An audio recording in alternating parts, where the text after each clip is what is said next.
മൊത്തത്തിൽ 7 കോടി രൂപയാണ് കേരളത്തിൽ എംപിമാർക്ക് ഒരു മണ്ഡലത്തിൽ ചെലവഴിക്കാൻ കിട്ടുന്നത്. ഇത് ഉപയോഗിച്ചതിന്റെ ഒക്കെ കണക്കുകൾ പുറത്തു വന്നിട്ടുണ്ട്. ഇതിൽ ഏറ്റവും കുറവ് തുക ചെലവഴിച്ചത് ആരാണെന്നറിയാമോ? പാലക്കാട് നിന്നുള്ള MP ശ്രീകണ്ഠൻ. 4.48 കോടി രൂപ ശ്രീകണ്ഠൻ ചെലവഴിക്കാതെ കളഞ്ഞു. രണ്ടാമത് മറ്റാരുമല്ല, സാക്ഷാൽ മൈഡിയർ സുധാകരൻ ഫ്രം കണ്ണൂർ 4.42 കോടി രൂപ വേസ്റ്റ് ആക്കി.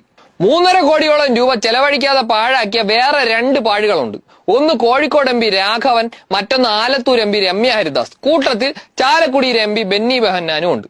എല്ലാവരും 3.33 കോടി രൂപ വീതം പാഴാക്കി കളഞ്ഞു. പിന്നെ വരുന്നത് ഡീൻ കുര്യാക്കോസ് 2.97 കോടി രൂപ പാഴാക്കി കളഞ്ഞു.